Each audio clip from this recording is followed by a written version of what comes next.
Chris, we're proving to be a very difficult team to break down.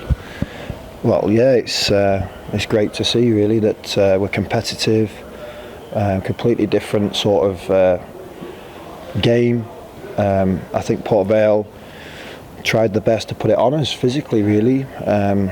Back to front football at times, big balls into the box, long throws that are longer than Joe Riley's. But the lads stood strong, said, no, you're not getting your goal today. So I'm really pleased about them saying that to their opponents. In terms of like chances created, I'm not sure the stats, but we didn't create some great ones in the first half. Hit the target with great skill, really good save off George Tanner early doors. And we were in clear often on the outside shoulder of a centre half, but we didn't quite get that moment right. And then turning over into second half, I felt as though the Port Vale were on top, just coming out the blocks. I think changing the shape helped us just stabilise.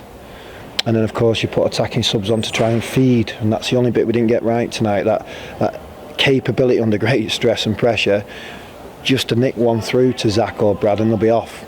But we couldn't quite get that right at that moment. But all in all, you've got to say well done to the lads. We saw it first half and second half, didn't we, in terms of when we had the ball in our own half and we've got the runners. Just a little bit more composure in with there.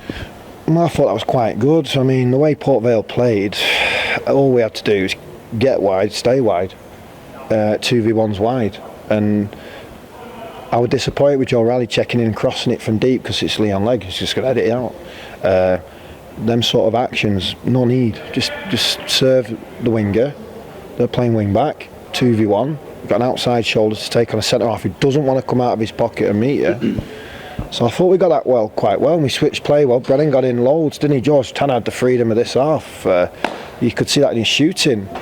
But what we didn't do is play that final pass even when Tristan got to the byline, or we didn't quite do that. So yeah, we can improve on that. But like I say, second half, great League Two competitiveness from us, really good.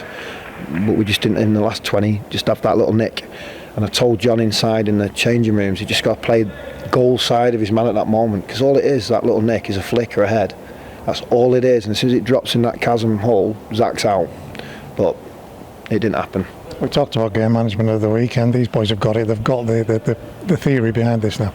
Yeah, well, pre-season's been brilliant. Obviously, it was very difficult the Friday before the Colchester fixture, and I suppose it was very difficult before we played Swindon with travel, but no problems getting here today. Great preparation, and well done to the lads. They've played 3 away games there, been solid in 3 of them, competitive in 3 of them, and you know, even including Sheffield United, you could argue they deserve a little bit more at Sheffield United, and you could argue tonight we deserve a little bit more for the way we went about the actual game itself. The confidence they must be gaining from it being 3 league games unbeaten, that in itself is an added bonus. Well, it is. I enjoyed tonight more than Saturday because Port Vale played different. Swindon play out from the back more, they pass it more, that it's more intricate and modern or safe or nice or whatever you want to call it.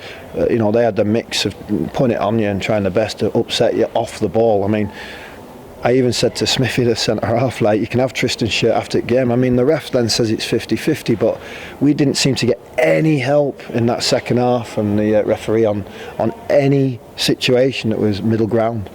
Even Zach got smashed on the halfway line, he blew for a foul for them. So that means the ball's coming straight back in your box. So every foul that happened, the ball's coming straight back in, and the lads, they held their own. Defending as a team, but I'm going to point him out, Concrete Rod, he's living up to his name. What a defensive performance from that boy.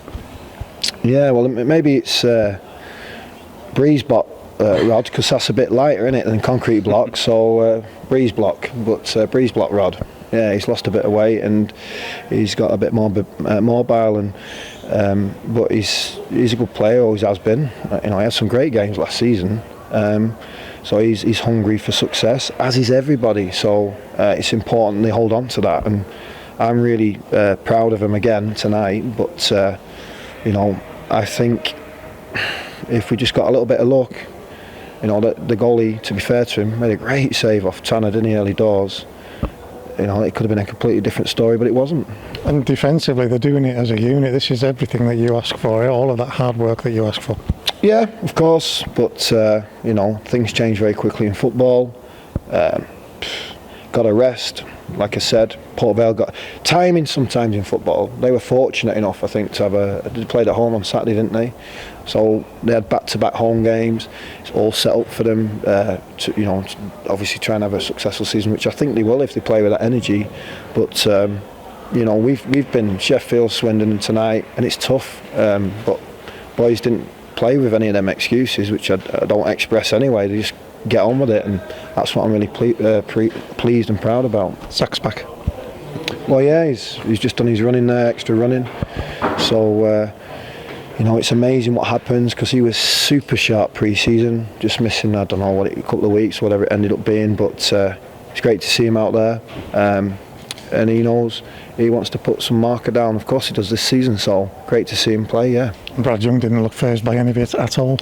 Well, when an 18-year-old's going against the oldest player on the pitch, and he wants to, well, almost gain a foul out of that, like, it's pretty good, because Brad's half the size of the big centre half. But there you go, full play to him. He's got a bit about him.